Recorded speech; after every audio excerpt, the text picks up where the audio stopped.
parti? Tout le monde est là? Est-ce qu'il y a des endroits où il y a des ordinateurs sans personne?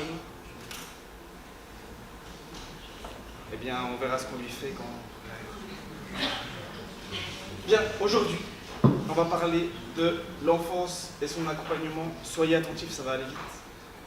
Je vais parler pendant 2 heures, un peu moins, ou peut-être 2 heures jusqu'à midi 10, peut-être, parce que le collègue ne m'améliore pas.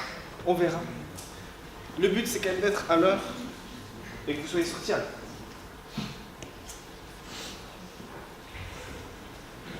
Du coup, on va parler de l'enfance, du développement psychologique de l'enfance, de l'enfant.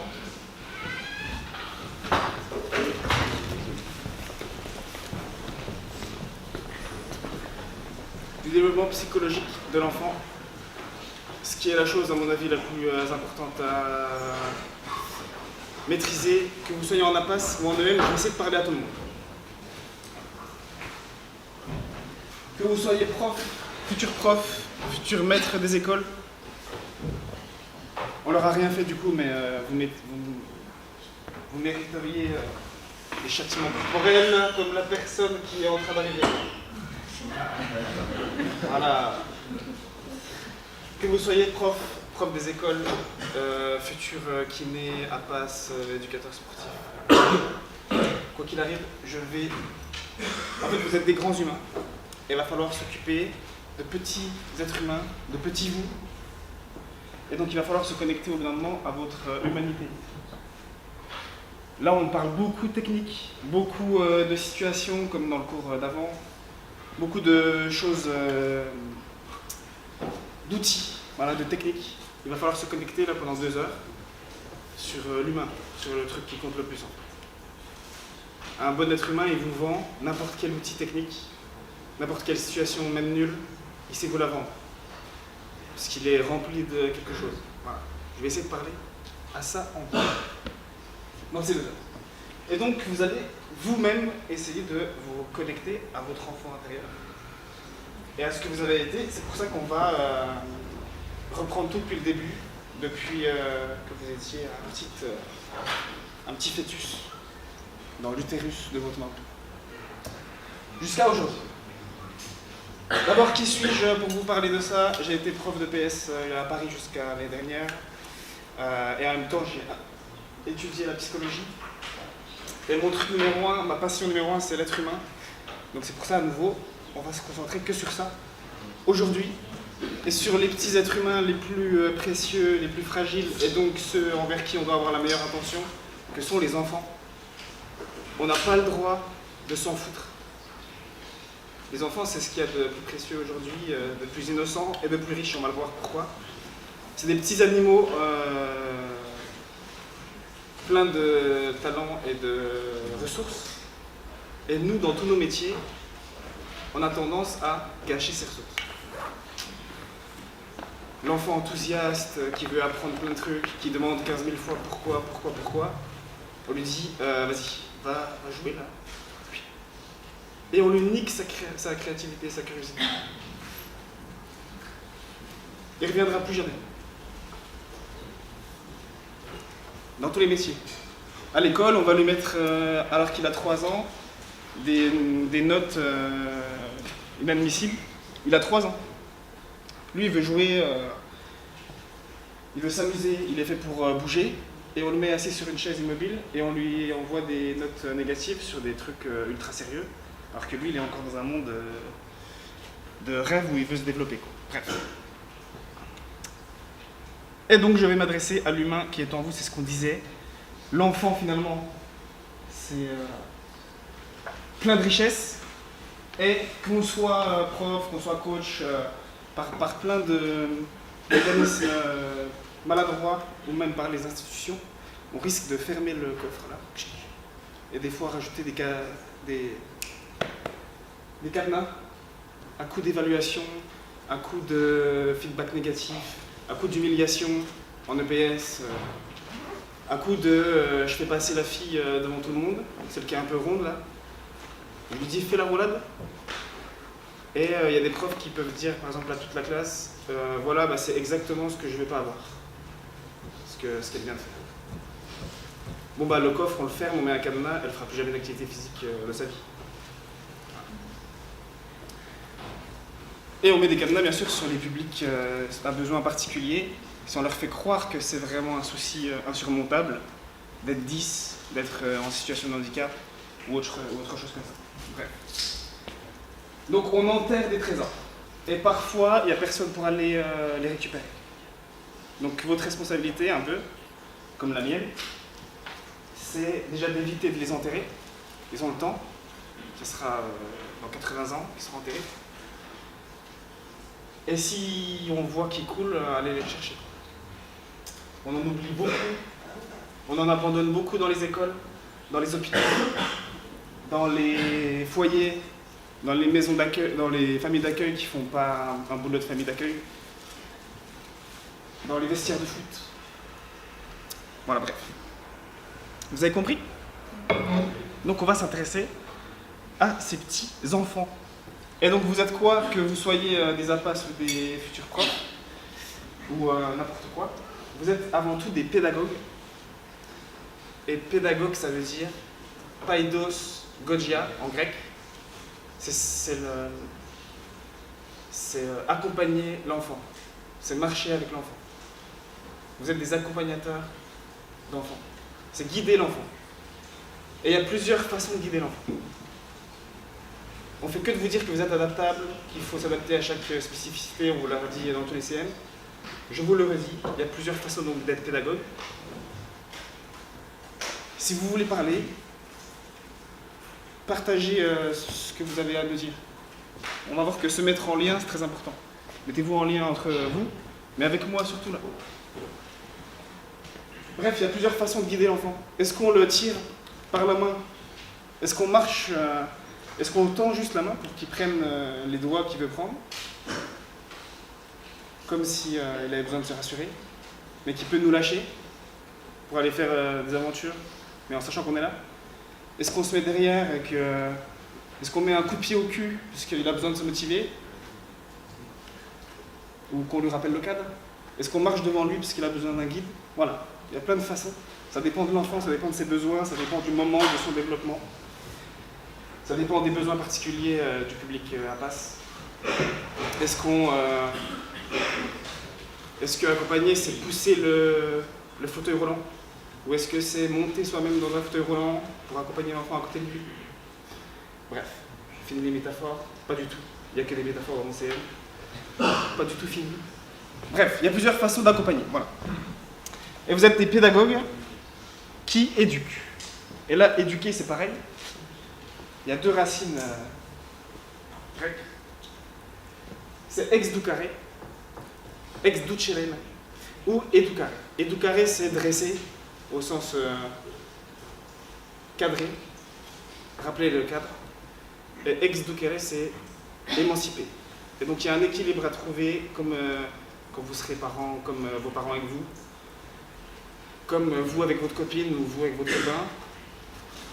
Il y a un équilibre à trouver entre combien on le laisse s'émanciper et combien on le cadre, combien on lui met des règles à respecter, des normes. Et ça dépend, encore une fois, des enfants que vous avez en face de vous et du moment auquel vous les prenez. Voilà. Il y a des moments où il faut beaucoup de cadre, il y a des moments où il faut beaucoup de liberté, vous jonglez entre les deux. Bref. Est-ce que vous comprenez? Je vais vite ou pas? Ça va? Bref, voilà, vous êtes des pédagogues qui éduquent et laissent les enfants s'éduquer. Et il y a un équilibre à trouver. Par exemple, je vous donne une métaphore. Enfin, c'est pas une métaphore, c'est un vrai truc. Vous êtes à table. Il y a un papa, une maman, qui vous voulez. Et il y a l'enfant qui est sur ses genoux. Et l'enfant, tout d'un coup, il essaie de choper un truc qui est sur la table. Évidemment, il essaie de choper le truc loin. Parce que il veut jouer, il a soif d'aventure. Donc il veut le truc loin, il ne veut pas le truc qui est immédiatement dans sa main. Il y a les parents qui vont immédiatement lui donner. Il tente, il n'a même pas fini de tenter, que ah tiens mon chéri, tiens, la cuillère que tu voulais, tac. Cet enfant-là, on va lui apprendre qu'il n'a qu'à pleurer ou qu'il n'a qu'à tester, il n'a même pas besoin de demander, que tout de suite une autorité vient régler son problème à sa place. Comme l'enfant qui pleure et qui, dans la seconde, voit papa-maman arriver à toute vitesse. Il apprend qu'il suffit de chouiner, quelqu'un va faire le travail à sa place. Il va aller à l'école, il va savoir que chouiner permet que la maîtresse accourt et règle ses soucis à la place. Il va être en couple, il va téléphoner, il va écrire à un coach en séduction parce qu'il pense qu'il va régler ses soucis à sa place. Après, il va aller voir un psychologue de couple, parce qu'il pense qu'il va régler les soucis à la place. Et il va faire appel à l'État, parce qu'il pense qu'il va blablabla. C'est toujours pareil. Donc ça crée en fait des gens un peu dépendants, pas autonomes, si on les aide trop. Et il y a les autres couples de parents qui vont laisser l'enfant essayer d'avoir la cuillère qui est trop loin, et ils vont le regarder. L'enfant, il est sur les genoux, donc s'il tombe, on va l'empêcher de tomber, évidemment. On ne va pas lui mettre un tacle, on ne va pas susciter la chute. S'il tombe, on le récupère, on le retient. Mais on le laisse chercher. Peut-être qu'il va s'agripper à la table, peut-être qu'il va devoir poser un genou sur la table. On le laisse chercher, et on le laisse trouver sa cuillère en le sécurisant. T'inquiète, je suis là, je t'aime, tu risques rien, mais teste quand même, parce que c'est un peu amusant, c'est un peu marrant de regarder comment tu fais. Et lui, cet enfant-là, il va apprendre que grâce à ses efforts, il peut avoir ce qu'il veut, mais ça nécessite des efforts, des prises de risques. Il va apprendre qu'il est capable de résoudre ses problèmes lui-même, et qu'au pire, il y a une autorité qui peut le sécuriser derrière. Donc il va à l'école primaire tenter de résoudre le problème, et si vraiment il n'y arrive pas, qu'il est en galère, appeler la maîtresse. En couple, il va tenter de résoudre ses problèmes, se remettre en question, et au pire, vraiment, si ça galère, appeler de l'aide. Mais pas forcément une autorité, déjà à des potes, comme les filles savent très bien faire, par exemple. Les garçons moins, on est plus... Je résous. Je me remets pas trop en question quand même. Voilà, ça bruisse, donc ça part. Bref, partout, il va comprendre qu'il est responsable de ses actions et de ses réussites, parce qu'on l'a laissé, tout en le tranquillisant. Donc la métaphore qui finit bien de vous dire qui vous êtes, en fait vous êtes des filets de sécurité. Laissez l'enfant tester, dans un cadre qui est la sécurité avant tout, mais laissez-le faire. Peut-être qu'on va le laisser construire une cabane dans le jardin, monter aux arbres, c'est dangereux, oulala, c'est dangereux. Mais on va regarder par la fenêtre de temps en temps, quoi. Je fais un truc, ça va, il va bien, il ne s'est pas encore cloué un clou dans la main, ça va. Bref, vous êtes les guides les plus fidèles de vos enfants, et vous êtes, selon votre personnalité, le guide que vous voulez. Vous pouvez être le guide qui regarde par la fenêtre un peu de loin. Le guide affectueux, si c'est votre personnalité qui vous amène à le faire. Rassurant. Le guide qui va sauver, le sauveur un peu, de l'enfant. On va aller chercher l'enfant qui vient de tomber là. Il s'est égratigné les genoux, on va lui couvrir. Le guide agressif, comme on a eu plein d'entraîneurs et de profs. Le guide, je ne sais pas quel adjectif mettre sur ce chien. Voilà, je n'en mets pas. C'est peut-être celui qui me ressemble le plus en plus, donc ça me fait peur. Bref, vous avez autant de styles pédagogiques qu'il y a de personnalités. Tout vaut. Autant de styles motivationnels. Il faut juste l'adapter au public et à ce que vous êtes vous. Si vous êtes timide, ça marche. Mais il va falloir se construire une personnalité qui fait que c'est ok d'être timide ça permet quand même d'être rassurant. Je ne suis pas à l'aise en communication, je vais quand même être celui qui, l'infirmière par exemple, qui voit une personne aux urgences qui attend dans le froid, je vais quand même être l'infirmière qui pose la couverture sur le gars, alors qu'il n'a rien demandé. Mais je suis timide et j'ose pas lui parler, je lui dis rien. Mais je l'ai quand même rassuré. Et donc le pédagogue stylé, c'est celui qui s'habille selon les circonstances. Des fois, il faut être rassurant. Des fois, il faut être agressif. Des fois, il faut même être dans la menace, dans l'absolu, quand on est vraiment à bout et qu'on n'a plus rien d'autre à faire. Ce qui n'est jamais la bonne solution, hein, évidemment. Mais en tout cas, il faut varier nos styles pédagogiques. Si vous en avez qu'un, ça sent mauvais. Vous n'allez pas être adaptable. Et donc, votre idée, quel que soit votre métier, c'est de déterminer, peut-être même sur un fichier Word, en fait, vous mettre devant la glace et vous dire qui est-ce que je vais être comme professionnel. Je suis qui comme prof?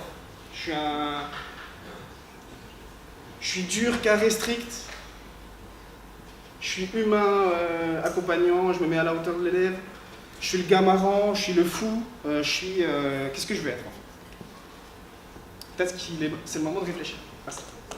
Surtout à votre âge, vous êtes à l'âge où vous n'êtes pas loin de moi d'ailleurs. Ah, vous êtes de plus en plus loin, enfin vous êtes loin quand même. Mais vous êtes à l'âge où tout d'un coup vous devenez quelqu'un. Vous n'êtes plus des lycéens qui se ressemblent tous.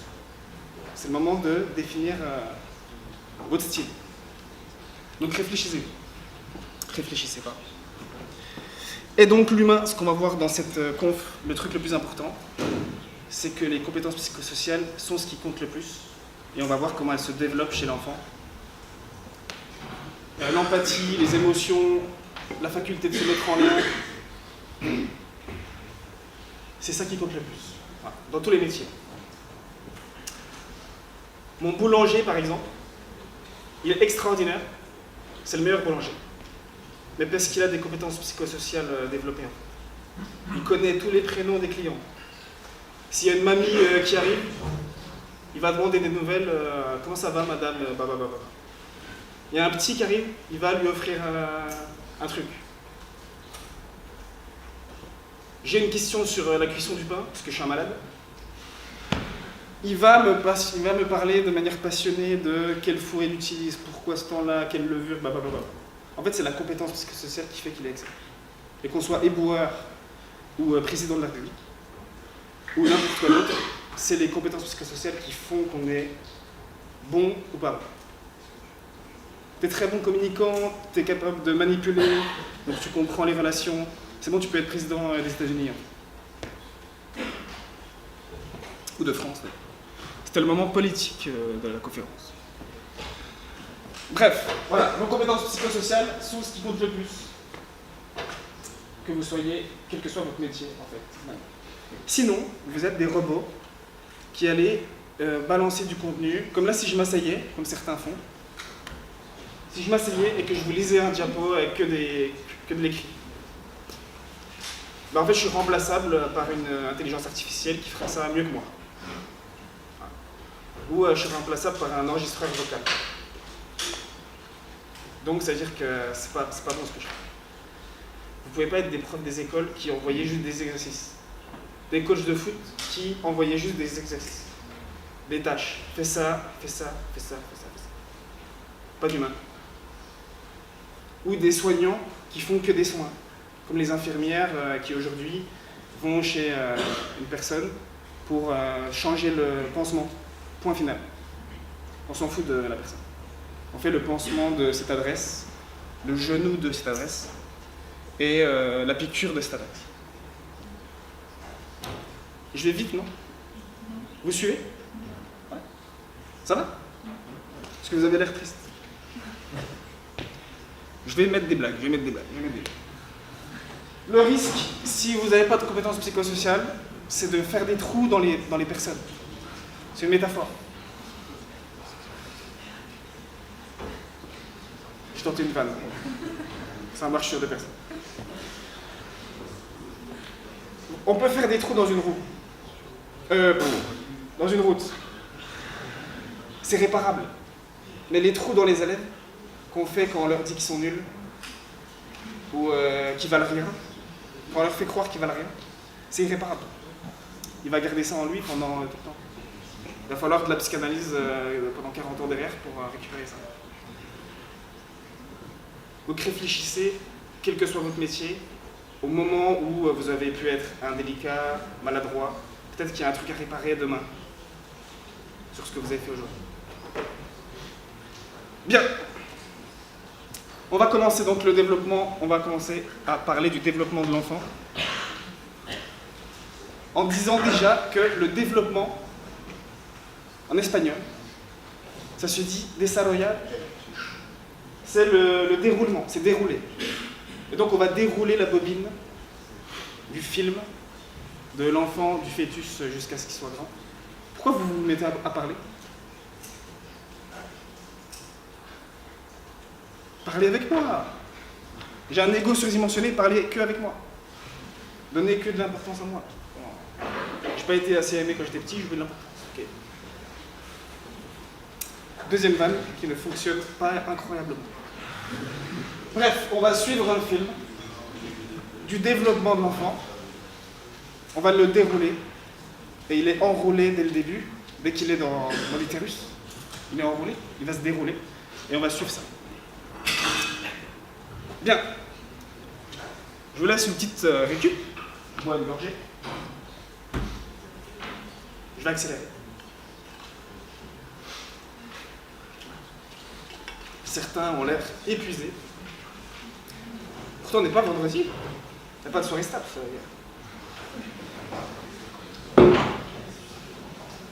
Allez. J'ai vu ce qui arrive, pardon. On va remonter donc le temps, on va remonter aux origines. Pour comprendre depuis le début comment vous avez grandi, comment vous êtes développé. Donc c'est parti. Remontons aux origines. Pas tant que ça. Non plus. Non. Non, pas encore. Trop loin. Oui. Voilà. Elle est bien cette vanne. 5 minutes de travail, ça. 23 rires, pas mal. Et donc on va se concentrer sur le développement intra-utérin et ce qui se passe. Je sais, certains auraient voulu qu'on se concentre sur l'étape d'avant. Ce n'est pas l'objet du cours. On va se concentrer sur l'étape du développement intra-utérin. Et qu'est-ce qui se passe finalement dans le ventre de la maman? Qu'est-ce qui se passe pour le fœtus?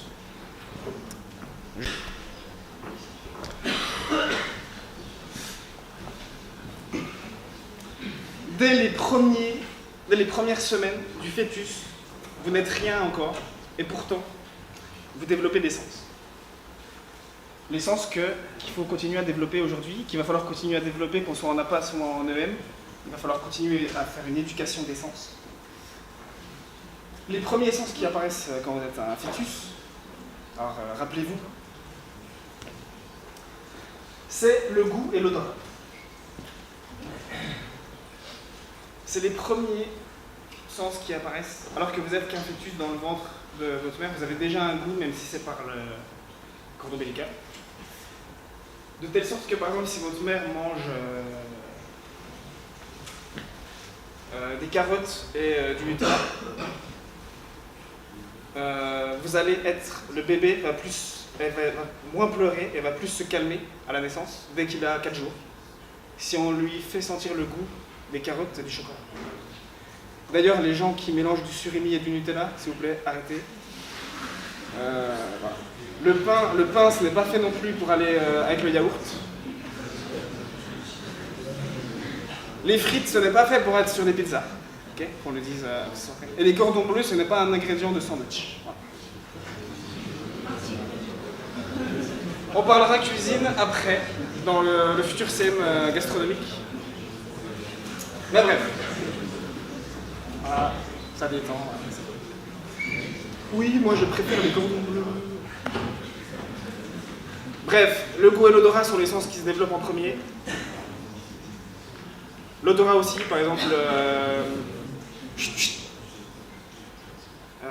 Faites attention à ne pas trop sentir la fumée de cigarette. Vous risquez de créer un bébé qui se calme que quand il sent la fumée de cigarette. Ou appelez-le Renaud. C'est beau, Renaud? C'est beau? Enfin bref, faites attention à ce que vous mangez et à ce que vous sentez. On verra, faites attention aussi à ce que vous écoutez. Mais ça vient tout de suite. Ensuite, le sens qui se développe. Les gars, ça va?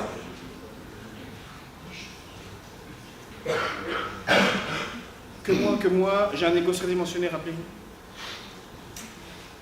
Ensuite, le sens qui se développe, c'est le toucher, la kinesthésie. Dès les premières semaines d'un fœtus, qui n'est même pas vraiment développé, si la mère met ses mains sur son ventre, le fœtus il vient se blottir contre la paroi du ventre, alors qu'il n'a pas de conscience. C'est déjà le début des interactions qu'on va continuer à travailler, qu'on soit prof des écoles ou à passe. Il est déjà dans la création du lien. On va voir que c'est un super pouvoir de l'enfant, créer du lien. Ils sont meilleurs que nous. L'ouïe aussi se développe évidemment. Si votre mère se calme en écoutant du hard rock ou Jul, pas de jugement. Il y a des chances que votre bébé, dès les premiers jours, se calme et sa fréquence cardiaque ralentira si on lui met du hard rock et du Jul. Donc faites attention aussi à ce que vous écoutez. Vous pouvez créer des malades mentaux. Et enfin, la vue se développe, mais plutôt après la naissance. Quand on est, on ne voit pas vraiment. On voit les contours des trucs. On voit des grosses formes. On ne voit pas vraiment la sage-femme qui a de la moustache, qui nous fait naître, etc., etc. Vanne qui ne fonctionne pas de fou. À nouveau. Bref, la mémoire, ce qu'on retient le plus, c'est la mémoire gustative et olfactive, puisque ce sont les premiers sens qu'on développe. Par exemple, c'est l'histoire de la Madeleine de Proust. Si là vous avez oublié un plat de votre enfance ou de votre toute petite enfance, si tout d'un coup vous le goûtez, tout revient avec. C'est parce que c'est les premiers sens qu'on a développés. Alors que la vue, par exemple, qui est le dernier sens qu'on développe, plein de fois on rencontre des gens, on se demande, on fait semblant de le connaître évidemment, mais on se demande quand même qui est la personne à qui je suis en train de parler. On ne sait plus trop où on l'a vu, si c'était la boulangère ou une fille à la salle ou je sais pas. Bref. Je continue pas cette blague parce que je vais dire des trucs sur ma vie personnelle. Le toucher, on va continuer à le développer bien sûr comme tous les autres sens. Par exemple, le pot à pot à la naissance, c'est ultra important. C'est une suite de l'enfant vous réclame les mains de sa maman, on lui donne la naissance, et il va réclamer du contact à vie, puisqu'on est des animaux sociaux qui avons besoin de contact. Bref, et donc vous avez des sens à éduquer, quel que soit votre métier, à passe, prof, soignant, n'importe quoi. Il faut se questionner peut-être sur à quel point j'ai sollicité les sens en fait, de mes enfants, dont j'ai la responsabilité. À l'école, si je vous assois sur une chaise et que je vous parle, je sollicite que lui. Si je gesticule en vous montrant des images, comme là, en vous parlant, en vous faisant écrire, déjà c'est déjà plus de l'éducation. Il faut essayer de sursolliciter un peu tous les sens en même temps. S'il peut bouger évidemment en même temps, c'est mieux.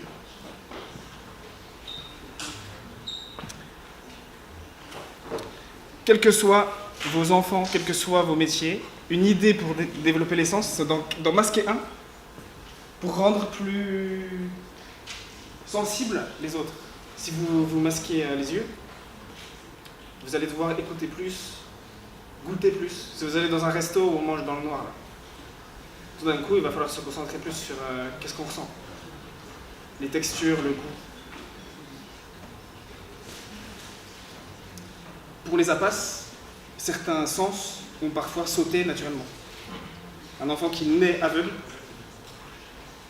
c'est un super-héros des autres sens. Il va lire avec les doigts. Lire avec les doigts. Certains n'arrivent pas à lire avec les yeux déjà. J'ai une vanne d'ailleurs sur ça. Je pense que les gens très très intelligents, les scientifiques qui ont des lunettes de 3 cm d'épaisseur, je pense qu'ils sont très très intelligents parce qu'ils ne voient rien du tout. Et du coup, ils réfléchissent plus. Voilà. Moi, c'est une théorie, ça vaut ce que ça vaut. Okay. Bref, retenez que l'idée c'est de combiner un maximum les sens, combiner un maximum les zones du cerveau de vos enfants, combiner un maximum les zones du cerveau de vos enfants pour leur faire retenir des trucs. Par exemple, les champions de la mémoire qui apprennent par cœur le livre du chiffre pi, c'est un livre épais comme ça. Je vous attends. Je vous attends, mais je prends le retard à la fin. Je fais comme avec les petits. Chut. C'est le petit le plus sensible à ce que je viens de dire. Merci, tu auras une gommette verte à la fin. Bien, bien. Qu'est-ce que je disais là? J'ai un point de côté mental, attendez. Ah oui, ça va. Les champions de la mémoire qui apprennent parce qu'ils ont que ça à faire, le chiffre pi par cœur, c'est un livre épais. C'est que des chiffres, c'est le chiffre pi. Ils sollicitent des aires du cerveau qui ne sont pas dédiées à apprendre un chiffre. Par exemple, quand on fait une électrostimulation de leur cerveau, on voit que le cervelet, qui est la zone de la motricité, s'active. Ou que l'aire Broca du langage s'active. Ou que l'aire visuel s'active. Parce qu'en fait, ils visualisent. Le 2, par exemple, ça devient un signe. Le 1, c'est la tour Eiffel, et donc du coup, 2, 1, c'est un signe sur une tour Eiffel, et donc ils se font un film pour retenir tout le livre. Ils font un espèce de cinéma 5D, 6D, 7D, pour retenir une info qui normalement est que chiffrée. Voilà. Ils prennent avec leur cerveau le chiffre comme ça, quand nous, qui apprenons juste par cœur nos tables de multiplication, on le prend que avec un petit doigt en fait. Qu'avec la partie apprentissage par cœur des chiffres. C'est nul, c'est chiant, c'est chiant.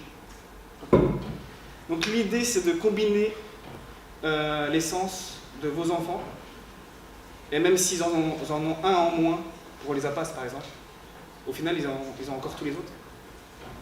Donc de combiner un maximum les sens, et si on combine par exemple la kinesthésie, la proprio, le toucher avec les autres, c'est déjà peut-être apprendre en mouvement, apprendre en bougeant, en ayant le droit de se déplacer. Enfin, vous voyez les liens qu'on peut faire avec le PS par exemple. Je vais vite ou pas? Ça va?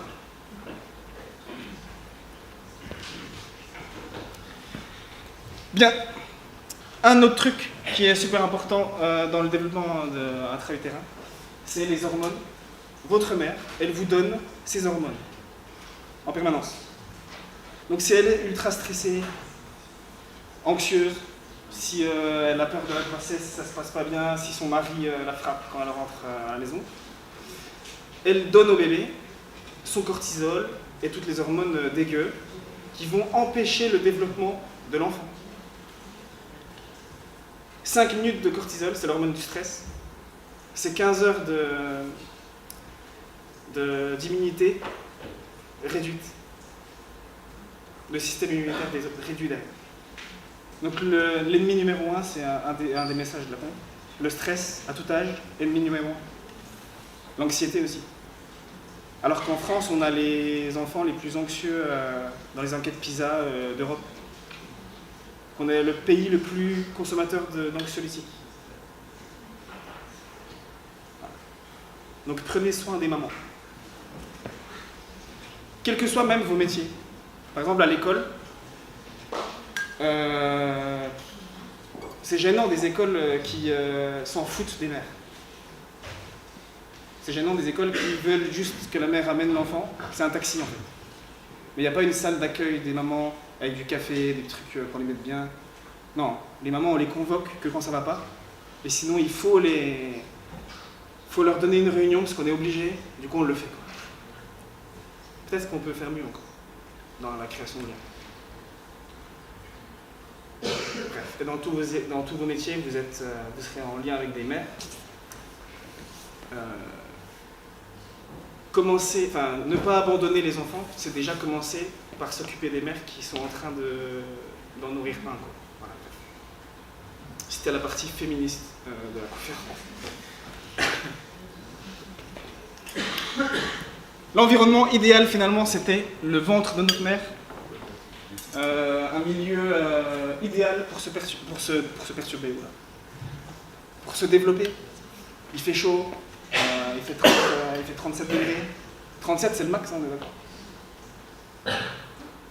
Il fait chaud, on est bien, le son il est abyssal, il est coupé par le ventre, c'est des sons, c'est pas agressif, il n'y a pas de lumière. Et on va faire que dans notre vie de rechercher ce genre de milieu pour se développer, pour s'apaiser. Un sauna ou un hammam, ou je sais pas, dans d'autres cultures, des thermes, c'est des lumières apaisées, du chaud, de l'eau, du calme. Il n'y a pas d'enfants qui crient. Il n'y a pas de lumière qui nous agresse. Du coup, on s'apaise. Et il faut que, dans quel que soit vos métiers, revenir à quelque chose qui ressemble un peu à un environnement sécurisant, en fait. Comme celui qu'on a connu pendant 9 mois. Je ne vous dis pas de faire cours dans un sauna pour les profs des écoles. Mais à l'école, quand on est dans un brouhaha constant, qu'il y a des lumières blanches qui nous défoncent alors qu'il est 8h du mat', comme ici, là, c'est pas vraiment adapté déjà pour apprendre et développer.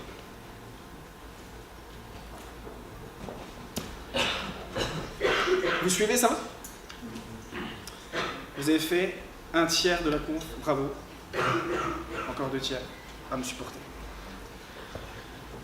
Oula, j'ai eu peur parce que... C'est bon, on a fini le développement intra-utérin, ça va vite.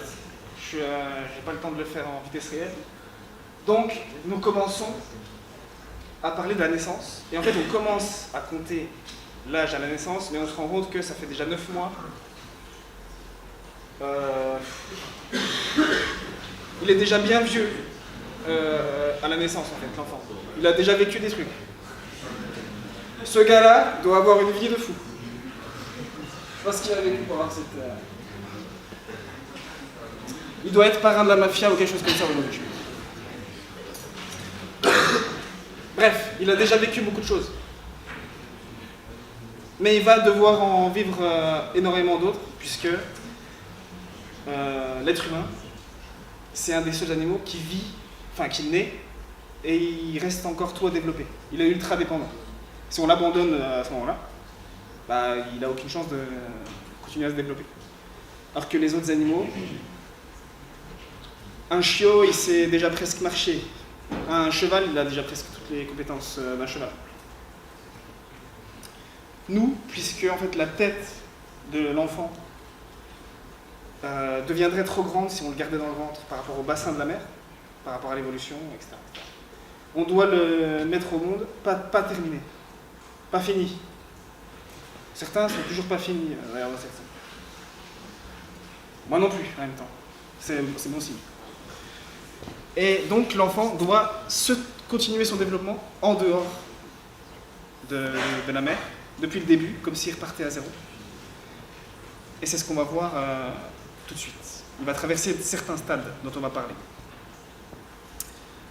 Son développement cognitif va exploser jusqu'à 21 ans. C'est pour ça que par exemple la majorité aux States à 21 ans, c'est pas dénué de sens d'un point de vue cognitif. Et il va continuer son développement physique jusqu'à 30 ans environ. Après, il va commencer à régresser. C'est pour ça que les sportifs de haut niveau, quand ils sont à leur max, ça dépend des APSA bien sûr, mais quand ils sont à leur max, c'est souvent autour de la trentaine. Après, ça régresse. Voilà. Et donc l'enfant, quand il naît, il est en pleine effervescence, méga surexcité, ultra sensible à tous les sens en éveil. Il doit apprendre tout est nouveau. Il entend des trucs qui l'agressent, il voit des choses folles, des lumières qui l'aveuglent, etc. Donc il est ultra sensible et il faut le solliciter un maximum. C'est pour ça qu'il dort 15 heures par jour. C'est que le gars, il est éclaté. Il est en burn-out. À nous de le mettre encore un peu plus en burn-out dans nos métiers en le sollicitant un maximum. On va parler des super pouvoirs donc de ces espèces de petits animaux étranges. Le premier, c'est le jeu. Il y en a 8. Il y en a 8.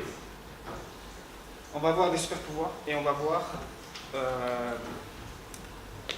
des ennemis qu'il a aussi. Qui va devoir mettre face à ces super pouvoirs. Le premier talent, le premier super pouvoir, c'est jouer. Il joue pour tout. Et le jeu, ça permet de donner un maximum d'attention et de temps à quelque chose. Quand vous jouez à FIFA, ou à d'autres jeux, ou sur votre téléphone, vous donnez toute votre attention et votre temps à ça, parce que c'est un jeu. C'est un aspirateur à attention, le jeu, naturel. Et à quoi, je vous pose une question, à quoi est-ce qu'on donne toute notre attention? Ceux qui m'ont eu en foot ne spoilez pas. À quoi est-ce qu'on donne toute notre attention et notre temps, sans compter?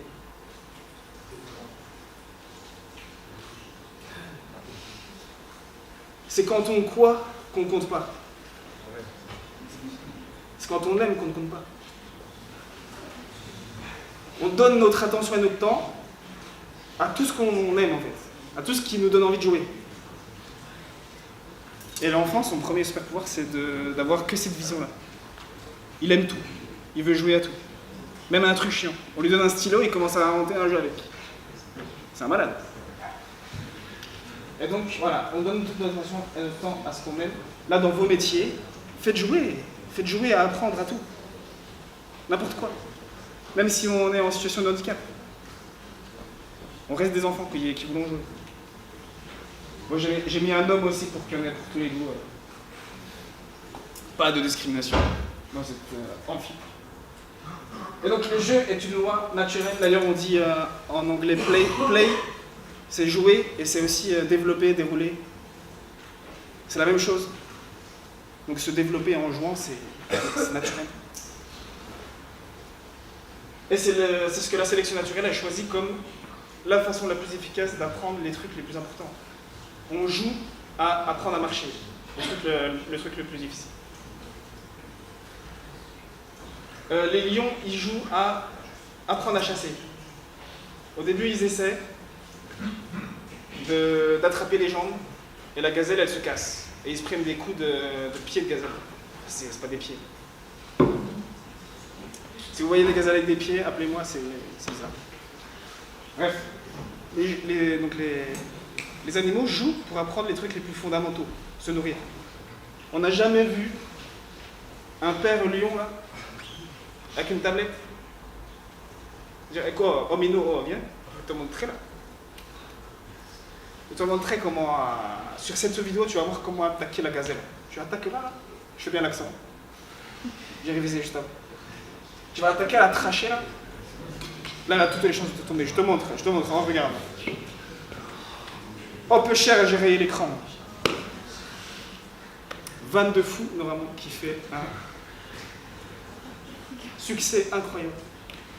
Sauf dans cette conférence finale. À partir de maintenant, vous allez faire semblant de rire à toutes mes blagues.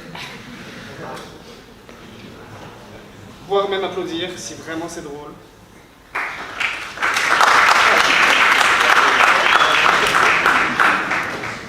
C'est tellement spontané, j'adore. Bref, donc à l'école, ou quels que soient nos métiers, on fait jouer à apprendre, même les trucs les plus sérieux. Dans la nature, si on ne joue pas pour apprendre, on meurt. Il y a quoi de plus sérieux? Donc à l'école, apprendre l'étape de multiplication, c'est pas plus sérieux qu'apprendre à échapper à la mort. Donc on devrait pouvoir l'apprendre en jouant. Apprendre à rester en équilibre alors que j'ai des problèmes locomoteurs, aussi, ça peut être un jeu. Il faut l'envelopper dans du jeu. Est-ce que vous me suivez encore? Sinon vous n'avez pas le choix. Ensuite, deuxième super pouvoir, la résilience. Les enfants, c'est des malades, c'est des boxeurs poids lourds. De la résilience. Déjà naître, c'est déjà une épreuve insurmontable, que vous avez tous surmonté. Naître, c'est quitter un environnement à 37 degrés, sans lumière, etc. C'est être ébloui, agressé, avoir froid tout d'un coup, sentir les poumons s'ouvrir, se déplier. C'est que de la souffrance. Et pourtant, vous avez oublié la seconde d'après cette difficulté-là. Les enfants, ils ont ce truc-là, c'est d'être enthousiaste et se relever et enchaîner, quelles que soient les difficultés finalement. Et le corps est bien fait, c'est que comme les apprentissages, les premiers, font mal, on oublie tout ce qui s'est passé avant qu'on ait 4-5 ans. Voilà. Loi naturelle, on oublie le chiant, ce qui fait beaucoup souffrir. Là. Après, tu peux apprendre des trucs plus cool une fois que tu as 5 ans.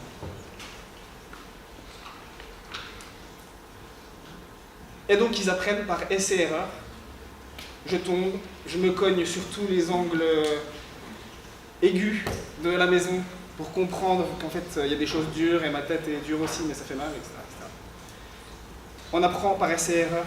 Et le souci, c'est qu'on a une école, ou même une philosophie aujourd'hui, globalement, dans tous les métiers, qui va vers l'erreur, c'est mal. Je lève la main, je donne une réponse, faux. J'apprends qu'il ne faudra plus jamais que je fasse l'erreur. Plus jamais je lèverai la main. Je risquerai d'apprendre un truc en faisant une erreur. Donc j'arrête. Donc j'arrête mon développement. Donc peut-être que dans tous vos métiers, l'idée c'est de susciter l'erreur et le droit à l'erreur et le droit à se tromper. Donc dans vos situations, dans vos exercices. Pas stigmatiser l'erreur. Peut-être se concentrer sur ce qui marche. Et ne rien dire de ce qui ne marche pas. Vous me suivez ou pas?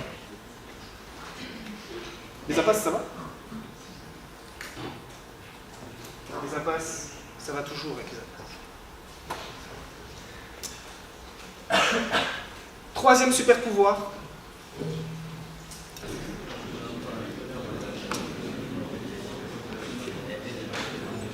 Troisième super pouvoir. Vous êtes presque à la moitié. Il reste 4 heures de conférence, ça va aller. Troisième super pouvoir, se mettre en lien. Et les bébés comme les enfants, comme certains êtres humains qui continuent à développer ça plus tard, ont ce pouvoir inné. Mais il faut encore l'éduquer derrière, c'est tout l'enjeu de l'école. Les interactions sociales. C'est tout l'enjeu de tout être humain, même du boulanger, comme on a dit tout à l'heure. L'enfant, naturellement, il oriente son regard dans les études vers un visage qui le regarde, plus que vers un visage qui ne le regarde pas. Il cherche le lien, naturellement. Comme il s'apaise quand il entend la voix, quand il est encore fœtus. Et qu'il entend la voix du papa ou de la maman qu'il reconnaît. Il est déjà en lien. Et en plus, il a ce caractère mignon, gros yeux, grosse tête, petit corps, qui fait que les adultes ont envie de le regarder. Donc il attire le regard et en même temps il le réclame avec le sien. Il est déjà en interaction sociale. À vous de bosser à fond, du coup, quel que soit votre métier, l'interaction sociale. Et c'est difficile parfois, par exemple en impasse, avec les troubles du spectre autistique ou d'autres personnalités. C'est difficile de se mettre en lien, mais ça reste quelque chose à travailler. Des fois, c'est par un média, comme le dessin. Je ne sais pas siffler, donc je fais puis. Des fois, c'est par un média comme le dessin qu'on se met en lien. C'est ce que tentent de faire les enfants. Ou par un cadeau, comme un collier de nouilles, qu'on garde évidemment ultra précieux. Bref. L'attachement, se mettre en lien, est un super pouvoir pour lui, et c'est aussi le truc le plus important, ever, dans le développement de l'enfant, c'est l'attachement qu'il a avec les adultes. et ses parents notamment. Ça, c'est les enfants des orphelinats de Ceausescu et du communisme en Roumanie pendant la Seconde Guerre mondiale. On a créé des zombies. On a créé des enfants qui se laissent mourir, qui arrêtent de manger, qui ne développent pas le langage, qui ne se développent pas. Pourtant, en fait, c'était des orphelinats gigantesques, avec du brouhaha, des lumières, etc. Et les infirmières étaient là pour apporter à manger et faire dormir. Donc elles ont soutenu tous les besoins physiologiques fondamentaux. Mais elles n'ont pas pris dans les bras, elles n'ont pas câliné, elles n'ont pas rassuré, elles n'ont pas regardé dans les yeux. Et les enfants sont morts. Parce que ce n'est pas des boîtes vides qu'il suffit de nourrir. Donc l'air de rien, on tue un peu symboliquement des enfants si on ne les regarde pas dans les yeux, si on ne s'occupe pas d'eux, à l'école primaire. Et l'enfant, il voit que la maîtresse, elle s'en bat les couilles de lui. Pardon d'utiliser l'expression. Ça le défonce. Bref. Donc l'attachement, c'est le truc numéro 1. Les filles ont un super pouvoir de l'attachement mieux développé, globalement, déjà de manière innée et ensuite de manière acquise derrière, que les garçons. On va voir que les filles ont beaucoup plus, sont meilleures dans les compétences psychosociales dans tous les cas, de manière innée et développée que les garçons. Mais on a d'autres qualités aussi. On a d'autres qualités. Vous inquiétez pas les gars, on a d'autres qualités. Il faut les chercher longtemps, mais on en a. Bref, et donc vous ne pouvez pas avoir une conception de l'enfant boîte vide à remplir. Ça ne sera pas suffisant, vous allez le perdre. Dans tous vos métiers.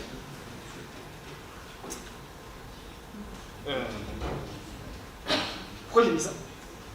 Ah oui, un truc marrant. Au-delà de chercher le regard qui le regarde, enfin de s'orienter vers le visage qui le regarde, l'enfant s'oriente aussi vers les visages les plus jolis. Voilà. Donc, pimpez-vous. Voilà, pimpez-vous. Dans vos métiers. Soyez dur avec vous-même ce soir quand vous lavez les dents et que vous regardez dans la glace. Ou valorisez-vous. Ouais, je suis déjà bien parti pour être un bon maître de jeu. Bref, donc faites attention, dans quels que soient vos métiers, à l'attachement. Je vais en stage, je regarde des profs, je vois pas d'attachement avec leurs élèves ou leurs étudiants. Il n'y a même pas de bonjour. Il n'y a même pas un regard, ils n'ont même pas regardé une fois dans les yeux de chaque élève. Il y a des gens, il y a des enfants qui sont invisibles. Ça va être compliqué de leur faire apprendre quelque chose.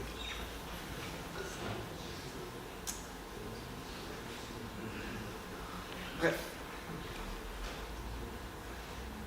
Tout ça pour dire que l'environnement idéal, c'est ce qu'on disait tout à l'heure, il est sécure, il est rassurant.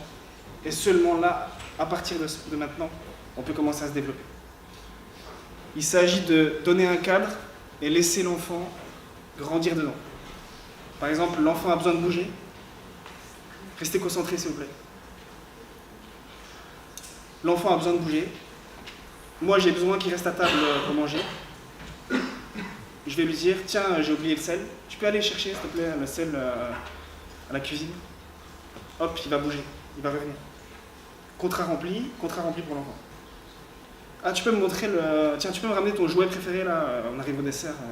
Ramène-moi ton jouet préféré, que je vois. Explique-moi à quoi il sert. Hop, il bouge, il va être surexcité, il bouge.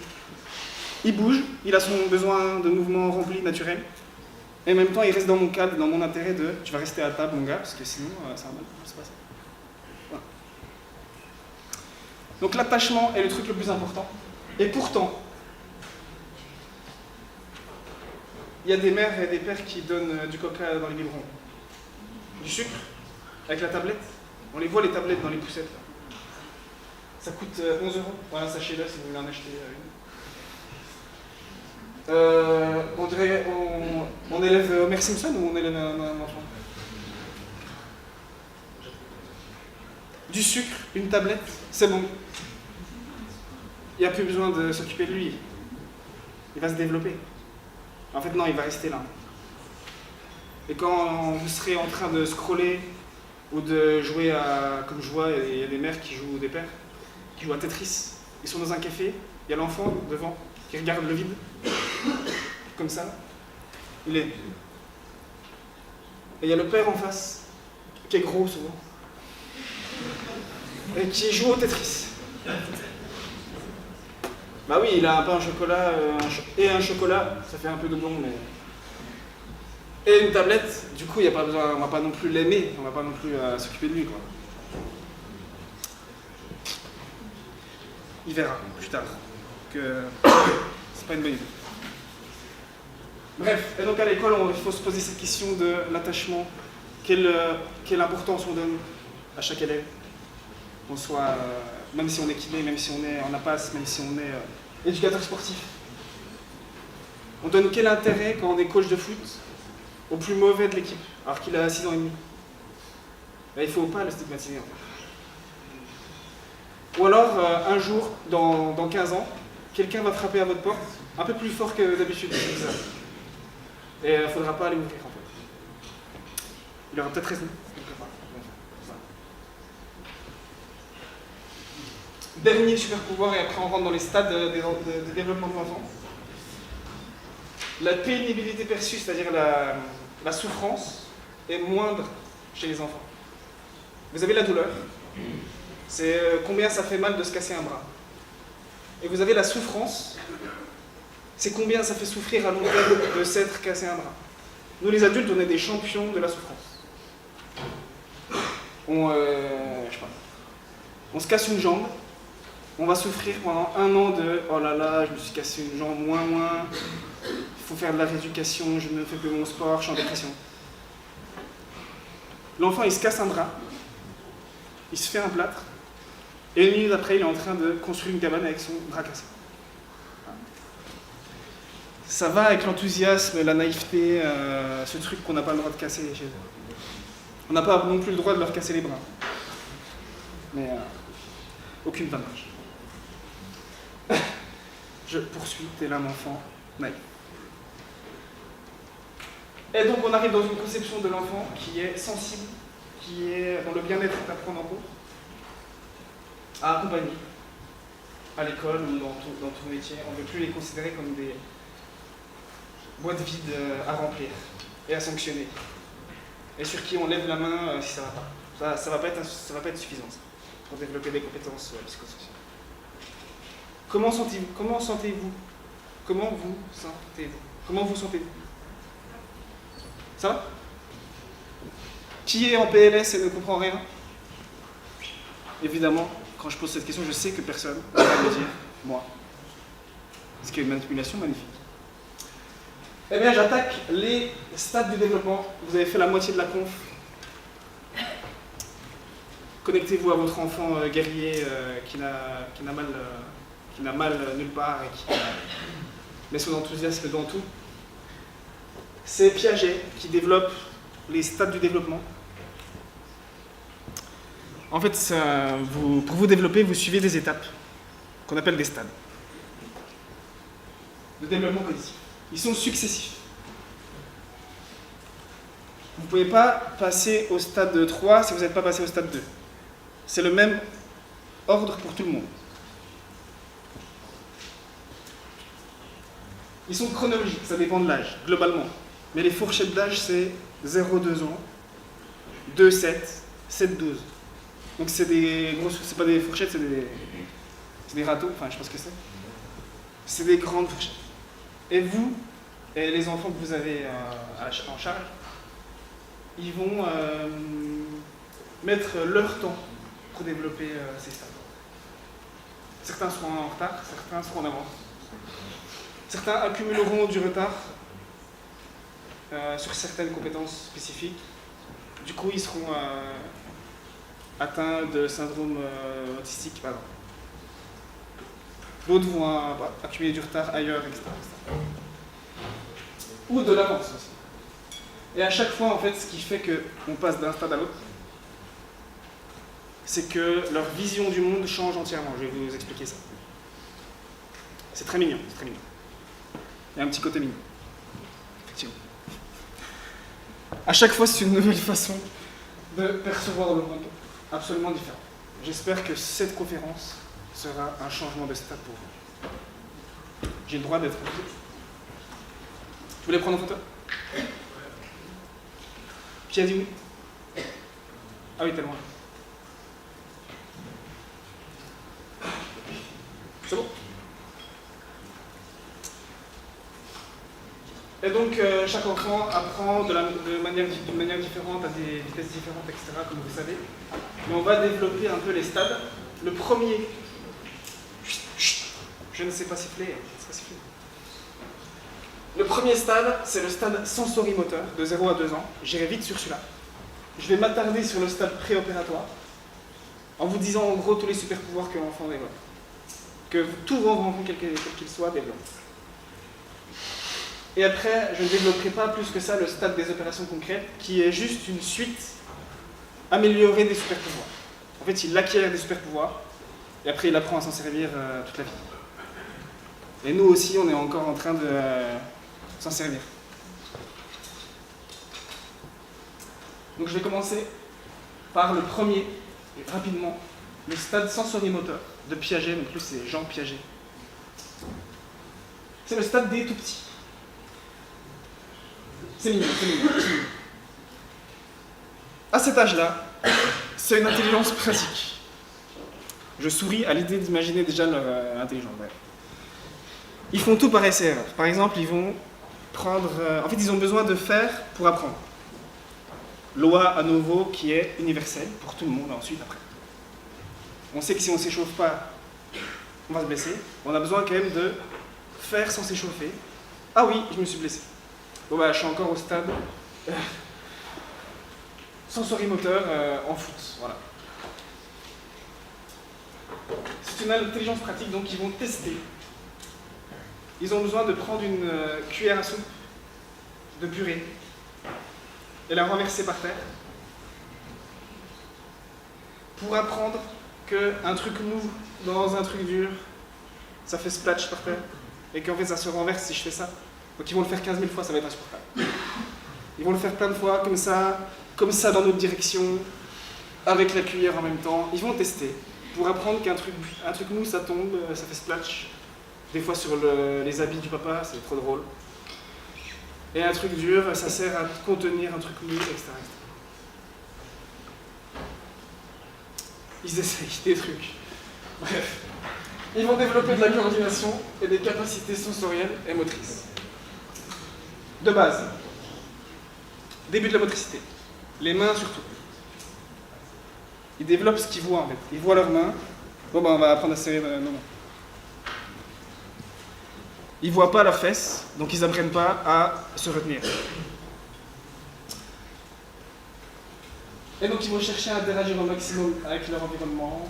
Ils découvrent les objets, leur corps, la différence entre l'objet et le corps.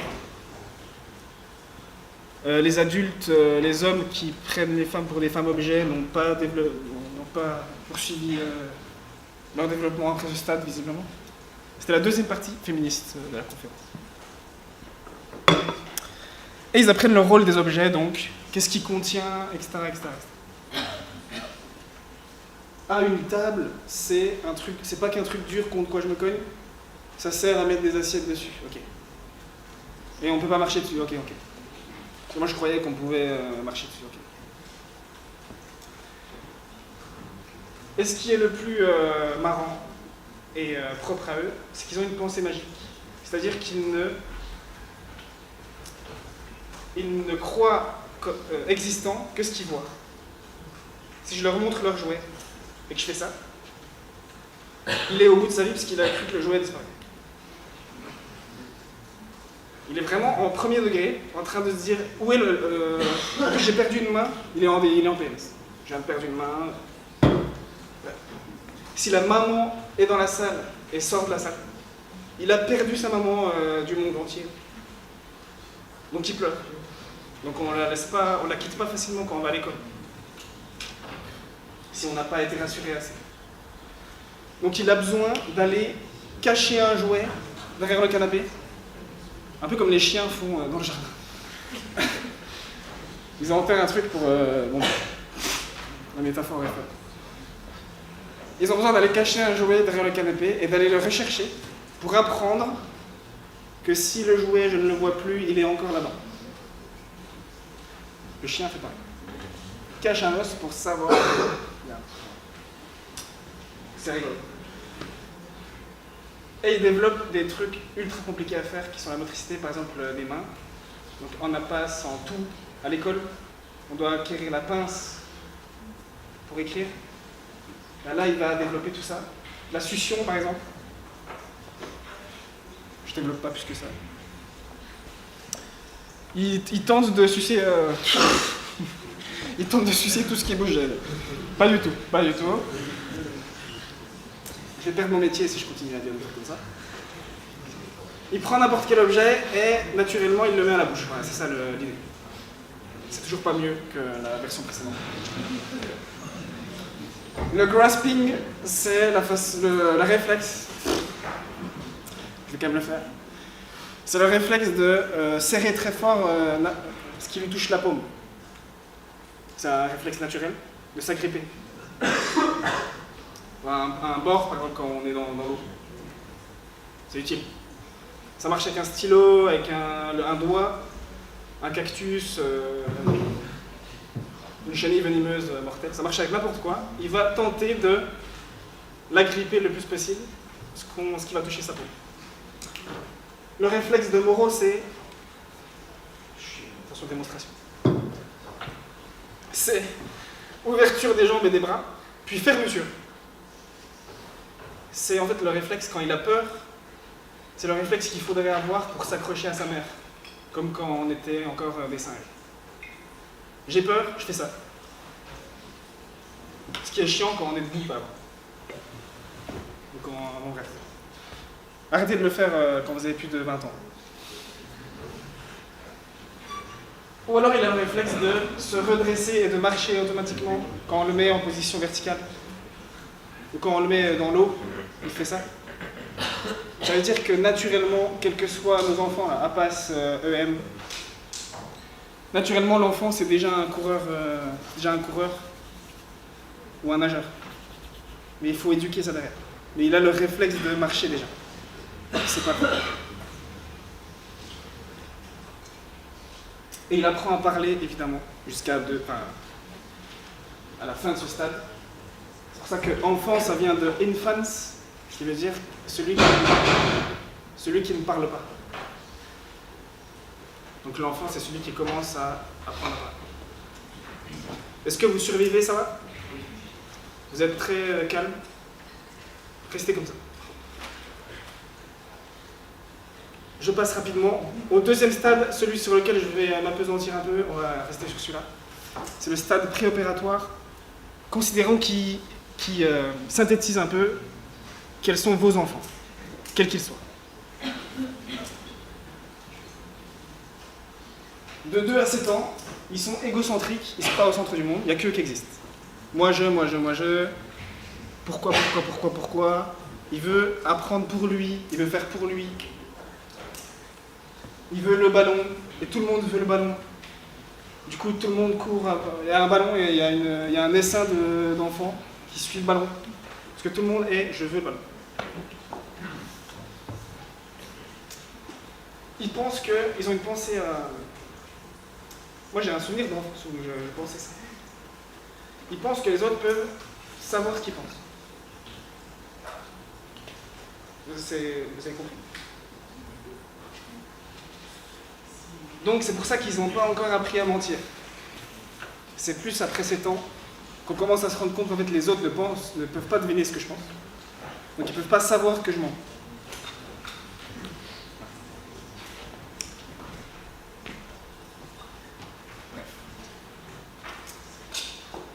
Les enfants en avance sur ça, sur le fait d'apprendre à mentir, c'est les enfants qui vont faire des blagues du type...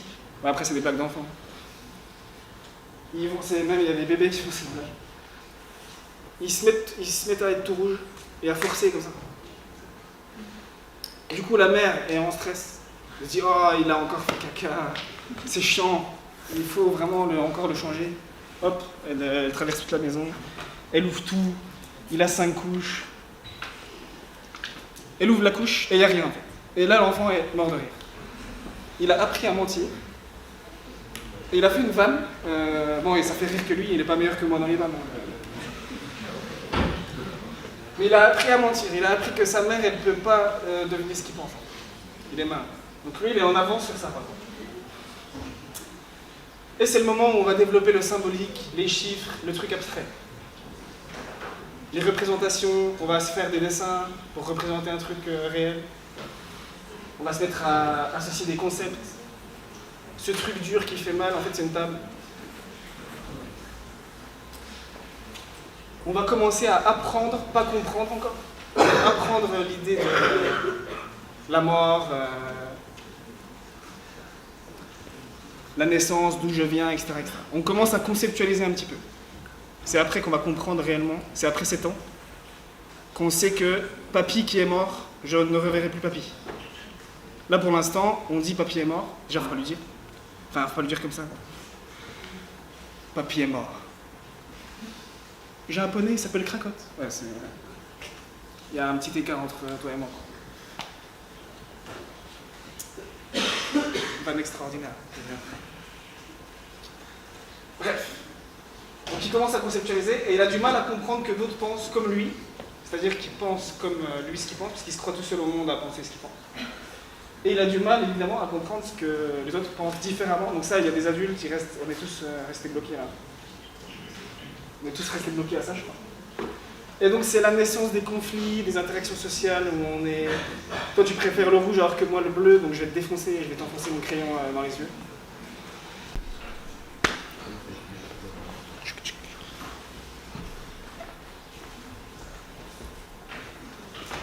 Il va dans ce stade développer les 5 autres super pouvoirs. Je vais accélérer un petit peu. Restez attentifs.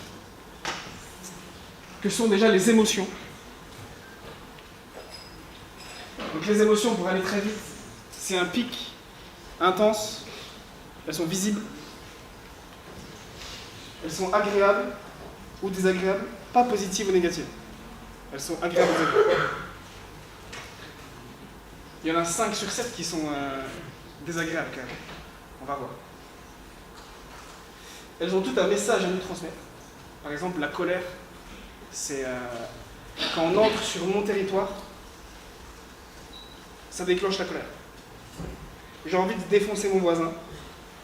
Si il fait du bruit et qu'il enfonce un cadre, qu'il plante un cadre à 22h30. Parce qu'en fait, il entre dans mon territoire, qui est ma maison, et il se permet de faire du bruit à l'intérieur. Je vous vole un truc que vous avez à manger, vous avez envie de me défoncer. Parce que je suis entré sur ce que vous possédez. Le dégoût, par exemple, c'est ne retouche plus jamais à ça. Il ne faut pas faire ça. Je vois quelqu'un qui saigne, ça me dégoûte. Ne saigne pas. C'est le message que la nature nous donne. Et elles se mélangent, les émotions. Sauf la joie, qui est pure. On ne peut pas être joyeux et triste. Ou joyeux et en colère. On dit qu'elle est pure. Les autres se mélangent. On peut être triste et en colère en même temps. Et elles sont contagieuses, même si ce n'est pas une maladie. Elles sont contagieuses, c'est pour ça que les bébés dans les trains, ils se mettent à pleurer ensemble. Ces enfoirés. Parce qu'en fait, ils miment le pleurage. Je sais pas comment dire. Les pleurs, ils miment les pleurs. C'est comme vous quand... voilà, il y en a un qui tousse. Qui a envie de tousser là? Normalement, il y en a certains autres. Et ça se répartit, et tout le monde se met à tousser, et ça devient un concert de tous, vraiment. Le toussage, le pleurage. Bref. Et donc, les émotions sont contagieuses, c'est pour ça qu'il faut les prendre en compte dans vos métiers.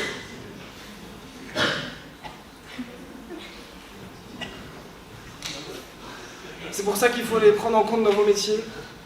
La tristesse qui entre dans ma salle de classe, ça sent la journée insupportable de prof des écoles. Venez, on fait un jeu, on va pas commencer la journée comme ça. La mollesse quand on est prof dans le secondaire. La mollesse d'un cours de PS où tout le monde est triste, avachi par terre. Ça va être dur de lutter contre parce qu'ils vont se la passer. Et ça va faire un groupe de gens démotivés, insupportables à bouger. Donc ça va pas se passer comme ça. Je vais mettre de la musique, on va bouger, je vais vous rentrer dedans. Bref. Je vous refais pas les émotions primaires.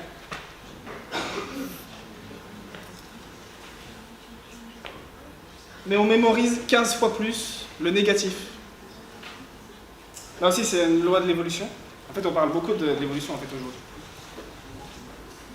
On mémorise 15 fois plus le désagréable, plutôt.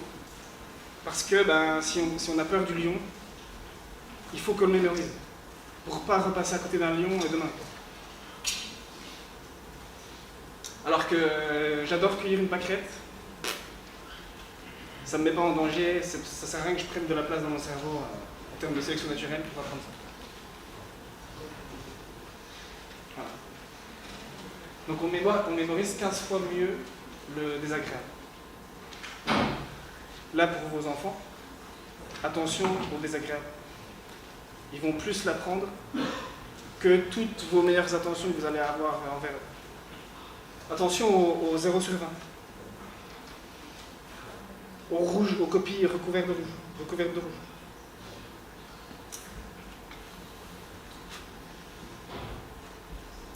Parler des émotions, là ça vaut pour vous, ça vaut pour tous vos enfants, exercice universel, c'est déjà apprendre à identifier les émotions qu'on ressent. Là on en connaît 6, enfin on vient d'en faire 7, pardon. Aujourd'hui les ados, waouh, j'ai parlé comme un gars de 50 ans là. Les jeunes d'aujourd'hui, ils sont choqués. Ah, je suis choqué quoi. Choqué. Ah, mon papy, il est mort et je suis choqué. Et là, mon cum, il s'est mis à genoux devant moi. Wesh, je suis choqué. Virgule. Il est trop beau, je suis choqué. Donc tout, on est choqué. Sinon, il y a une autre façon de dire les choses, c'est apprendre à dire ses émotions. Voilà les idées pour dire ce que c'est. Par exemple, la joie. En fait, c'est pas la joie, c'est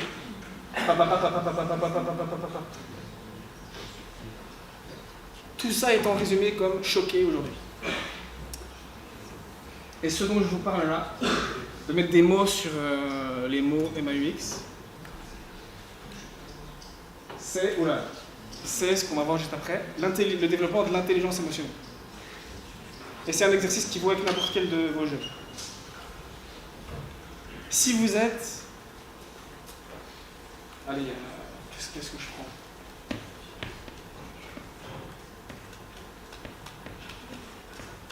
Si vous êtes repoussé dans un dégoût là, je me sens repoussé, et que vous ne savez pas traduire ça, comprendre ça, vous ne comprenez pas ce que vous ressentez, vous allez juste être agressif.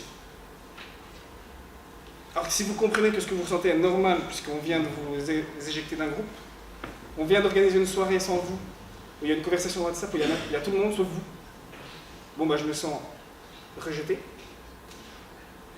Déjà, ça permet de mieux comprendre le truc. Plutôt que c'est tous des enculés.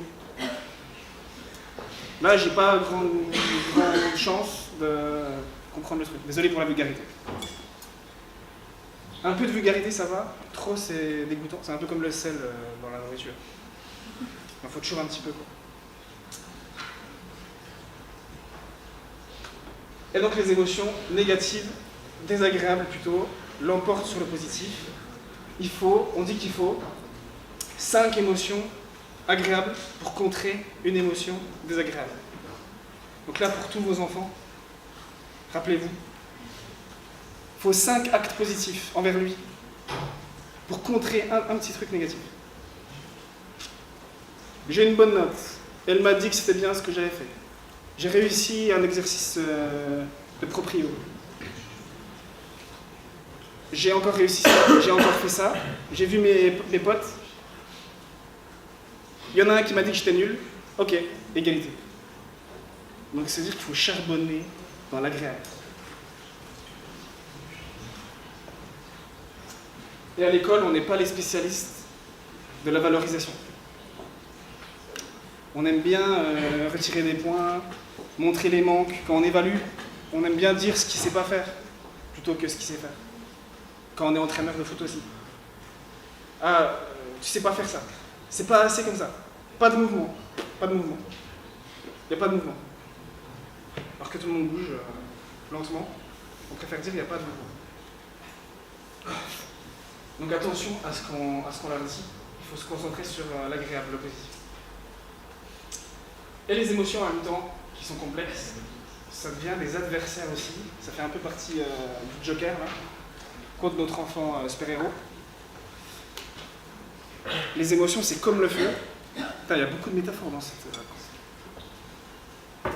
Si on sait les réguler plutôt que gérer, le feu dans la cheminée, ça permet de se chauffer, de cuisiner.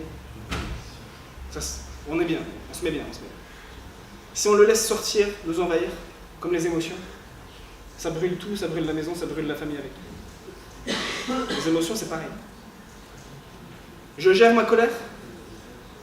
Je sais, là je suis en colère, j'ai envie de tout défoncer chez moi. Je vais sortir. Je sors. Je vais aller courir un peu. Sinon, j'éclate tout le monde. Et dans 2 ans, je me retrouve sans ma famille, éjecté, les enfants, la femme, et c'est parti. Et donc il faut apprendre à réguler ses émotions. Et c'est le truc, on appelle ça l'intelligence émotionnelle. C'est un truc qui s'apprend dès l'enfance, puisque ça fait maintenant un petit moment que ça y est, ils sentent les émotions, il faut apprendre à les gérer. Suivez-moi. Il vous reste 30 minutes. Et ça passe par des étapes, ça c'est Goldman qui a écrit l'intelligence émotionnelle. Ça passe par des étapes que je vous vulgarise très rapidement. C'est un exercice que vous pouvez reprendre avec n'importe quel de vos enfants. Les étapes de l'intelligence émotionnelle. Chut, chut. Ne forcez pas, je ne veux quand même pas siffler. Je ne sais pas faire. C'est ressentir d'abord, identifier avec ce qu'on a dit tout à l'heure, pour comprendre, exprimer. Déjà, si vous exprimez vos émotions, tout d'un coup, elles sont moindres. J'ai envie d'éclater un collègue, parce qu'il m'a dit ça. Si je vais le dire à un autre collègue, déjà, j'ai un peu moins envie de le défoncer. Ça. Si je vais frapper un sac de frappe, ça va un peu mieux encore. Et si je lui dis que j'ai envie de le défoncer, ça passe encore. J'ai un peu moins envie de lui mettre la claque. Exprimer pour réguler et utiliser ses émotions. Bref. Ça, c'est des étapes que vous pouvez réutiliser avec tous vos enfants. Quels qu'ils soient, ils vont ressentir des émotions, même si au début, eux, ils sont que en colère. Ils savent que être en colère.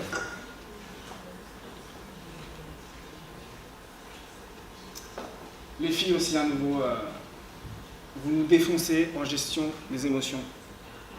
Nous, les garçons. En moyenne, ouais. Donc, imaginez-nous. Le garçon, souvent, il sait que se mettre en colère, c'est caricatural, quoi. Il est frustré, il se met en colère, il frappe. Il est surexcité, il frappe. On ne sait pas pourquoi. Il est méga joyeux, il lance une patate. Il n'y a que ça comme façon d'exprimer ses émotions. C'est pour ça que c'est une leçon de la fin. Il faut arrêter de regarder les enfants avec un regard d'adulte en se disant « il ne sait pas gérer ses émotions ». Il faut se rappeler qu'il n'a pas le matériel cognitif. Le cerveau qui se développe comme dans la chronologie de notre évolution. D'abord par le limbique, l'émotionnel, puis par le compliqué, la conscience. L'enfant, il sait que être dans l'émotion, l'hyper-émotivité. Il ne va pas se poser et se dire « Attends, j'ai envie de frapper Nicolas, je vais aller courir et fumer une clope. » Il ne va pas dire ça. Il va enfoncer son stylo dans les yeux de Nicolas. Heureusement, il ne s'est pas encore trop visé au niveau moteur, donc il va frapper juste à côté de la ligne. Il y a des expériences qui montrent par exemple que les enfants qui savent mieux gérer leur frustration réussissent mieux plus tard leur vie. dans tous les domaines. Vous les avez déjà vus ça? Non? Chut, chut. Restez avec moi. On leur donne un chamallow. Enfin, on donne à un enfant un chamallow dans une salle, on est des psychopathes. On lui dit, tu restes là pour 3 minutes, t'attends que je revienne. Soit tu le manges, et t'as qu'un chamallow. Soit tu le manges pas, mais du coup t'es frustré 3 minutes. Et t'auras 3 chamallows. Et on ferme la porte, et on le filme en scred. Donc il y a toute une partie des enfants qui mangent immédiatement le chamallow. Ou lui, là, il y en a qui tentent des trucs entre les deux, et c'est dangereux ça. Ils se mettent à sentir, à toucher. Enfin, c'est des malades. Mais lui, il l'a pas mangé. Et il y a ceux qui sont les big boss, qui vont jusqu'à tourner le dos au chamallow. 3 minutes. Ils sont comme ça, ils attendent. Et dans les études longitudinales où on a repris les enfants qui sont devenus adultes et on a regardé leur vie, de couple, professionnel, etc., on voit que ceux qui ont plus su gérer leurs émotions déjà à cet âge-là, ils ont une meilleure réussite professionnelle, personnelle, etc. À nouveau, l'intelligence émotionnelle, les compétences psychosociales, c'est le truc le plus important. Donc vos enfants, faites-leur faire le test. Et s'ils mangent tous le chamallow, on les revend et on les échange contre des enfants qui attendent patiemment.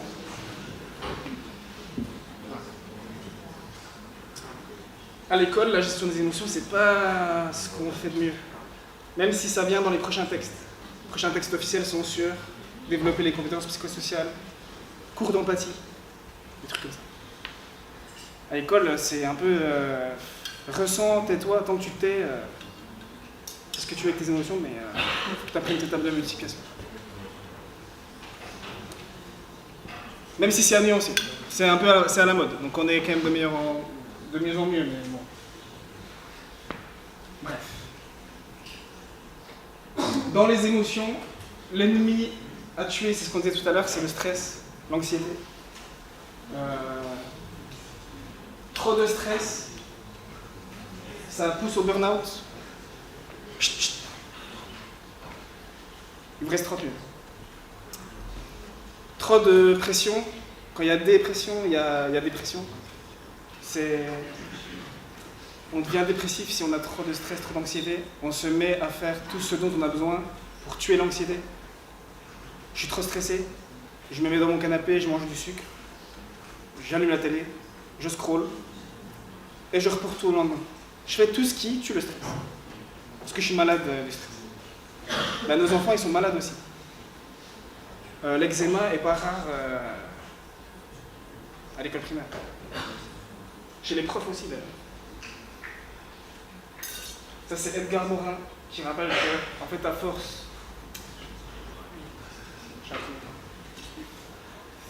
À force de remplacer l'essentiel par l'urgent, on oublie l'urgence de l'essentiel. L'essentiel, c'est l'humain, c'est les compétences psychosociales, c'est l'épanouissement de chacun. Et on le troque contre des évaluations, des tableaux Excel, des perfs, des exercices à faire. Et on se retrouve à la fin de ça, d'une éducation, où ok, t'as eu le bac, de toute façon tout le monde a le bac. Mais par contre, il n'a rien développé côté humain. Oui? Edgar Morin. Il n'est pas encore mort, il a 150. Il doit avoir 100 millions.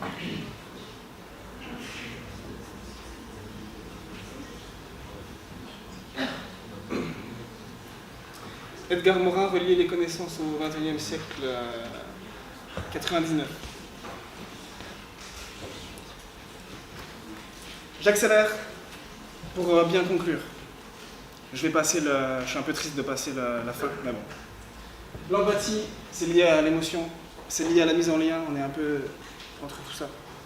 Est un super pouvoir évidemment des enfants.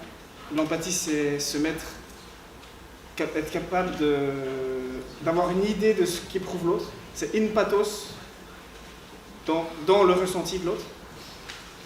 Ce n'est pas la compassion, qui est, je vous assène du latin, quand je vous vois décrocher, je vous mets du latin dans les deux. C'est pas la compassion qui est compatior ou patio, qui est souffrir avec. En fait, empathie, on s'imagine. La compassion, c'est on souffre vraiment avec. Et pourquoi je vous dis ça, plus que pour me la péter avec du latin, si tant est que ça permette de se répéter. C'est pour vous dire que les enfants, ils sont plus sensibles à la vue de la souffrance de leurs proches. S'ils voient leur mère qui pleure, ils sont plus blessés encore que la mère elle-même et ses raisons pour lesquelles elle pleure. Du coup, en tant que professionnel, quel que soit notre métier encore, je ne suis pas sûr que c'est une bonne idée de se montrer à notre enfant ou à un enfant qui compte pour nous et pour qui on tient, à qui il tient. Je ne suis pas sûr que c'est une bonne idée de se montrer trop fragile. Le père qui reçoit une lame ou qui se fait quitter par la mère et qui pleure devant son fils, le fils, il est plus en dépression et plus triste que le père lui-même de cette fille. C'est les parents qui se séparent, c'est un effondrement. On a tous joué à faire pleurer notre maîtresse, toutefois, notamment en CE2. Madame Cantenot, donc.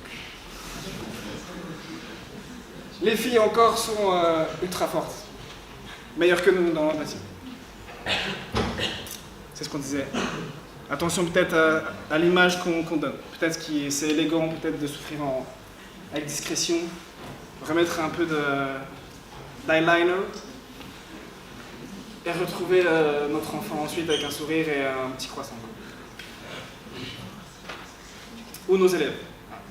Pleurer dans les toilettes. Dans les lycées actuellement, il y a vraiment plusieurs personnes qui se retrouvent pour pleurer ensemble dans les toilettes. Ils sont bizarres. À l'école, ça vient, l'empathie. Ça arrive. On va bientôt avoir des cours d'empathie comme au Canada, etc. C'est dans les tuyaux. J'enchaîne avec un super pouvoir qui est la communication. Là, je vais aller un peu plus vite. Ils sont pas futiles. Ils sont secondaires et ils vont continuer à se développer plus tard, comme vous êtes en train de continuer à les développer. La communication, une fois qu'on s'est mis en lien, c'est un super pouvoir naturel qu'ils vont commencer à développer. Là aussi, à nouveau, c'est une conférence féministe. Est-ce qu'on peut applaudir les filles quand même de la conférence ?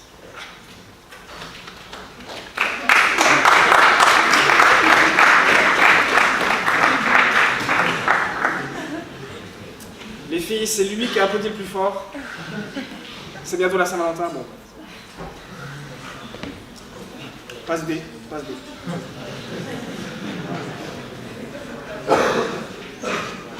La communication est un super pouvoir et ce qui peut être utile à enseigner à nos enfants et à vous-même en fait. Quand vous parlez à vos enfants, c'est la communication non violente. Alors c'est un terme bisounours, mais c'est pas ce que vous croyez. C'est pas dire tout est beau, tout est gentil. Non. C'est simplement enlever le tu de votre communication. Ça marche en couple. Les tétro comme ci, tétro comme ça, c'est pas foufou. Ça donne envie de s'énerver. Dites je. Je me sens comme ça quand j'observe que... C'est déjà moins agressif que t'as encore laissé tes affaires ici et là et t'attends toujours que je rentre, tu peux même pas faire à manger alors que je rentre. C'est mieux de dire, je me sens vraiment frustré après ma journée de boulot si je vois que je dois encore faire à manger en rentrant. Tout d'un coup, on écoute mieux ça. Pas de jugement, pas de tu, le tu. Pas de reproche. Et la technique, c'est d'utiliser ces étapes. Testez là en sortant là. C'est encore la Saint-Valentin en photo, là. Testez ça. Les 4 étapes qu'on pourrait enseigner à des enfants en enlevant des étapes. Commencez petit. Restez avec moi s'il vous plaît.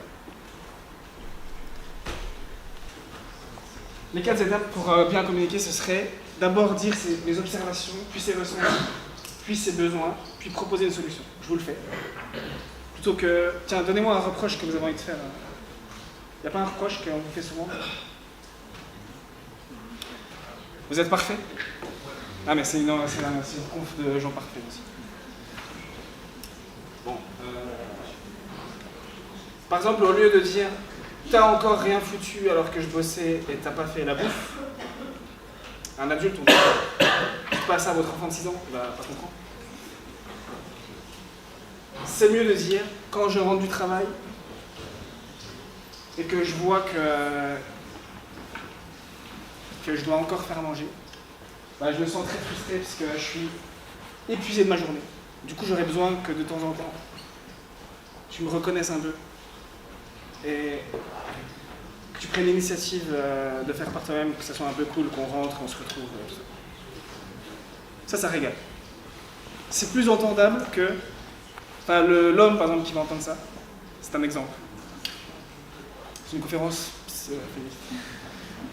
L'homme qui va entendre ça est plus enclin à dire « Ouais, c'est vrai, j'abuse un peu. » Que « T'as encore rien fait, t'es une merde. » Ce qui est moins... ça propose moins de changement. À l'école, ça peut être un outil à enseigner. Quand on est en impasse ou n'importe où aussi.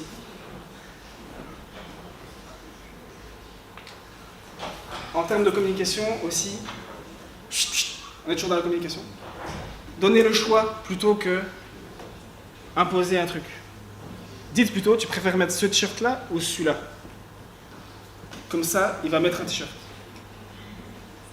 Si vous dites, tu mets ton t-shirt ou je te défonce. Il va dire non, il va mettre autre chose, il va faire exprès de mettre autre chose. Etc. Donnez le choix.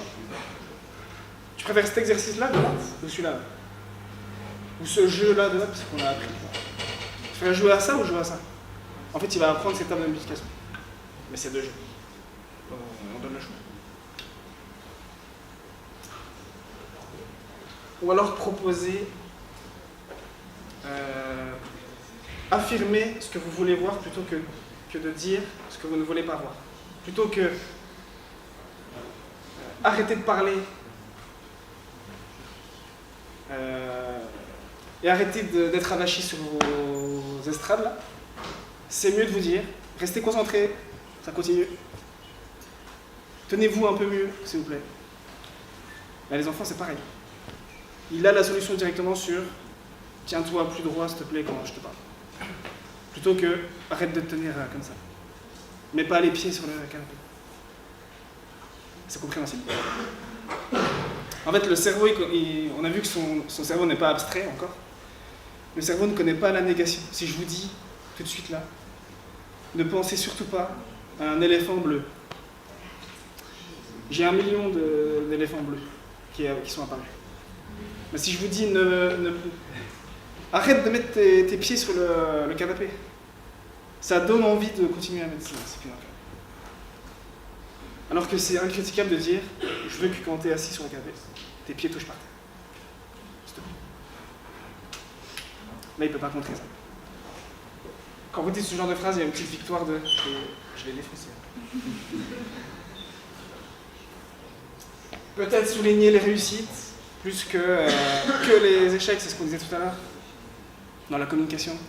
Peut-être dire que sur 35 notes, on a écrit, où j'ai envoyé un postillon, c'était un... Je reste concentré. Arrête de... Ah non. Parle sans envoyer de postillon. C'est plus simple c'est plus efficace de dire par exemple tu as réussi à bien orthographier 29 des 35 mots que je t'ai fait écrire. Plutôt que ah ouais, il a écrit 29 mots juste sur la dictée de mots sur 35 et je lui dis t'as quand même 6 fautes. Ça pousse pas à arrêter de faire des fautes. Évidemment, arrêtons peut-être de juger aussi avec un regard d'adulte leur production artistique. Après là, ça régale, hein, c'est un niveau élevé. Mais moi, si vous voulez, quand je reçois un dessin, allez, je me lie. Quand je reçois un dessin, que je suis plus petit que la maman, qu'on est tous les deux plus grands que la maison, qui est un cheval. La maison est un cheval. Et que mon ventre, c'est une boule bleue. J'ai un peu envie de péter un plomb. Du coup, je vais marcher. Merci. Tu n'as pas dépassé du tout dans la boule bleue. Mais je suis quand même une boule bleue. Est-ce que j'ai l'air d'une boule bleue? Merci. C'était à lui et mon ami là-bas de me rassurer. Je vous passe rapidement la suite puisqu'il va être venu le moment de conclure. Mais l'estime de soi, la confiance, évidemment, c'est un super pouvoir de plus que les enfants développent. Comment ça développer? Je vous passe les détails, je suis désolé. Il faudra revenir et prendre un deuxième ticket. Mais attention à ce qu'on fait de l'estime de soi des élèves, des enfants, de leur confiance. Ne parlez pas, sinon je fais pause et je reprends du retard. On en a déjà un peu.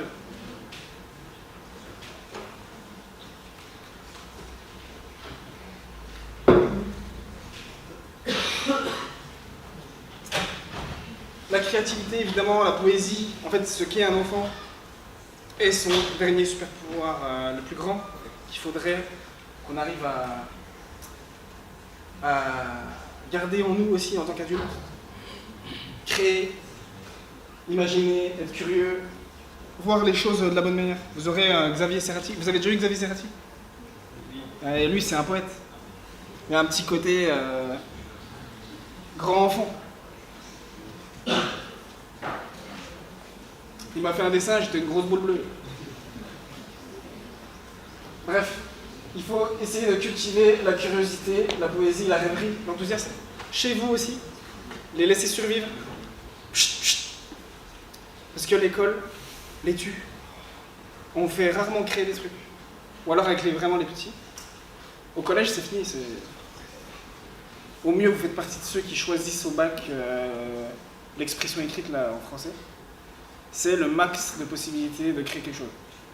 Sinon, il va falloir régurgiter un truc appris par cœur. Qu'un enseignant croit savoir mieux que vous. C'est pas fou. Donc restez poète, rêveur, enthousiaste. Rêver, c'est un défaut quoi, à l'école. Ah, il est dans la lune, il rêve quoi.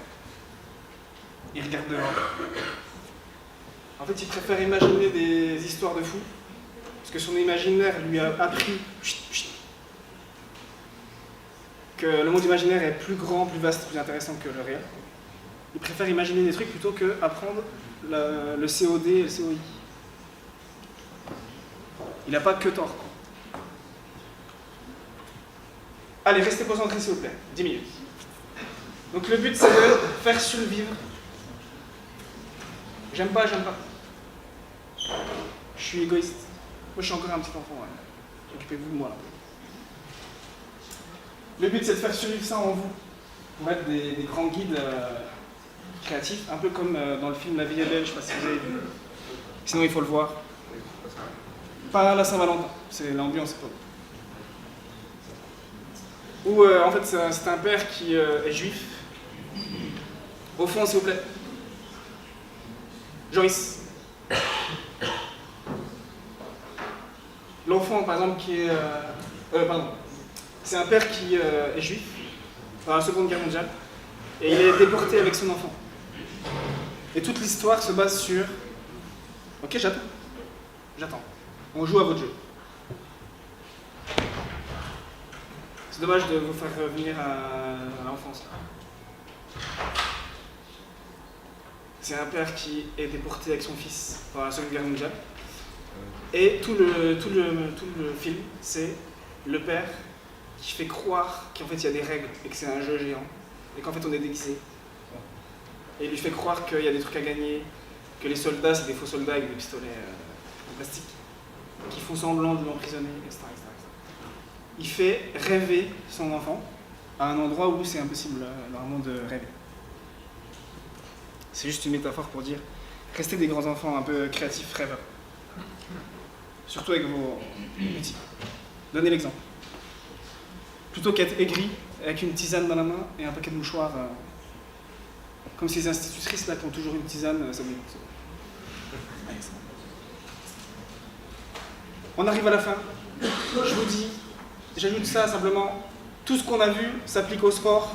Par exemple, l'enfant qui prend de plus en plus d'informations sur les autres et de plus en plus d'informations différentes, ça vaut dans le foot. Chut, chut, je vous attends.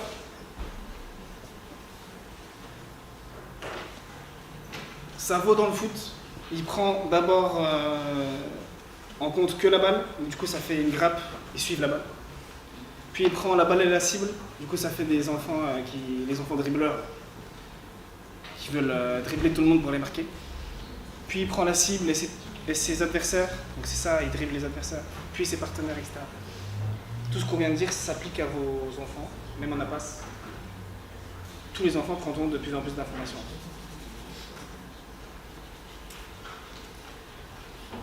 Le stade suivant est juste une poursuite du stade précédent, en un peu plus large.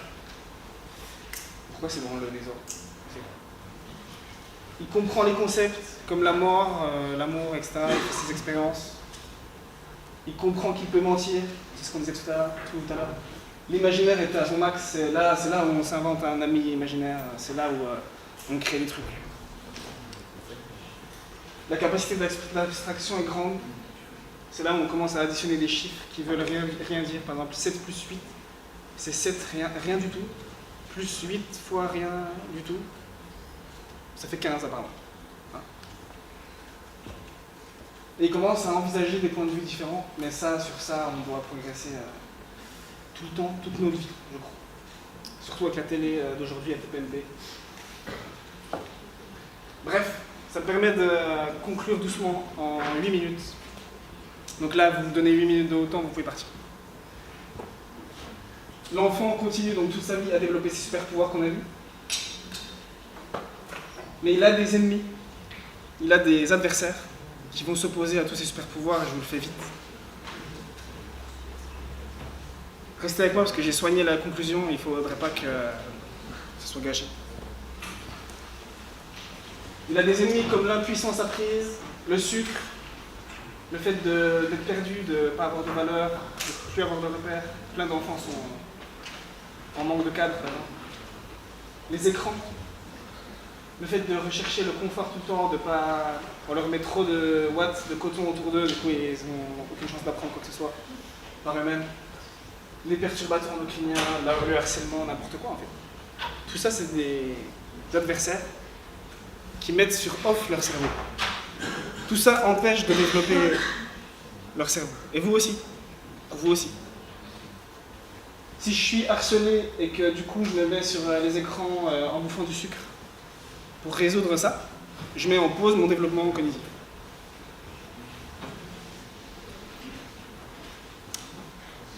Les gens violents, souvent, petits ou grands, c'est des gens qui cochent beaucoup de cases.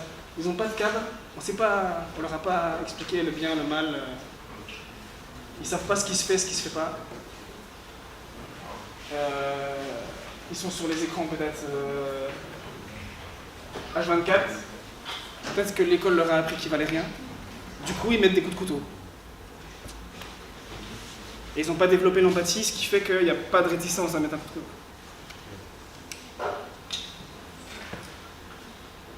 Bref, tous ces adversaires qui sont très liés au monde contemporain empêchent de cultiver tous les super pouvoirs qu'on a. Et à la fin, on finit par tuer les enfants, même symboliquement, si on laisse trop de poids aux adversaires par rapport à leur super pouvoir.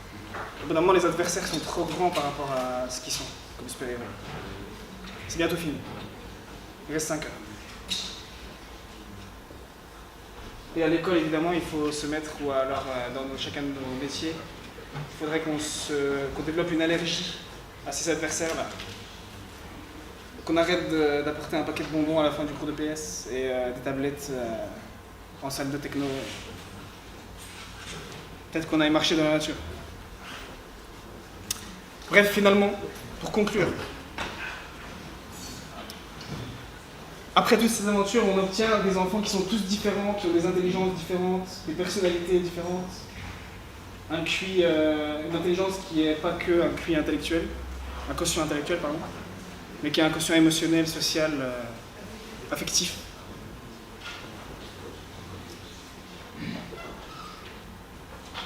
On obtient des enfants qui se sont développés aussi selon la journée. Là, par exemple, vous étiez dans le meilleur moment de la journée en termes d'attention, de concentration. Après manger, le midi, c'est foutu. Et on obtient un animal qui est en fait l'enfant reste un animal comme les autres, qui a besoin de bouger, par exemple. Les Grecs, encore des Grecs, avaient compris qu'il fallait qu'on réfléchissait mieux si on marchait dans la nature en réfléchissant. Plutôt que rester assis comme vous êtes là. Vous ressemblez énormément à cette classe.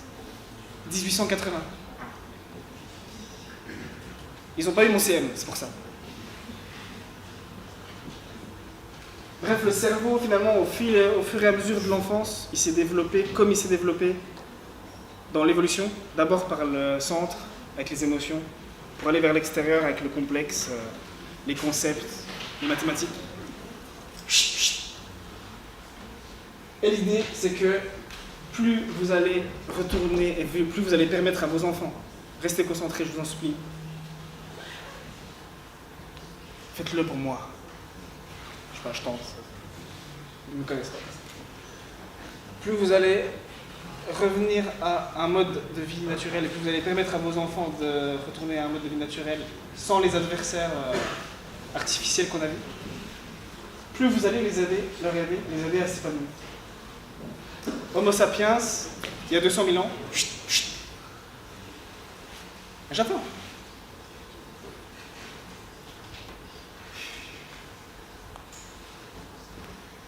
Homo sapiens, il y a 200 000 ans, il était avec ses potes, en lien, avec une troupe réduite. Il vivait dans une galerie d'art, apparemment, avec de la bouffe, pas de sucre, pas d'écran, du mouvement. Ah tiens, il s'épanouissait. Ah tiens, il se développait efficacement. Il n'avait aucun des adversaires que vos enfants ont. Vos enfants doivent être meilleurs que des grands sapiens robustes. Je termine en vous disant finalement qu'on a vu dans cette conférence que vous êtes un peu les parents de vos enfants, quel que soit vos métiers, en même temps qu'être un peu le mélange de ce qu'ont été vos parents pour vous ou de ce qu'ils n'ont pas été. Donc il faut s'arranger pour donner une place. Réfléchissez à quelle place de père et de mère vous voulez chacun être pour vos enfants. Restez un soleil pour vos petits princes, même s'il ne faut pas les laisser devenir enfants rois, pour vos petits princes et petites princesses, avant qu'il soit venu le moment de vous allonger une dernière fois en position fétale. Merci pour votre attention.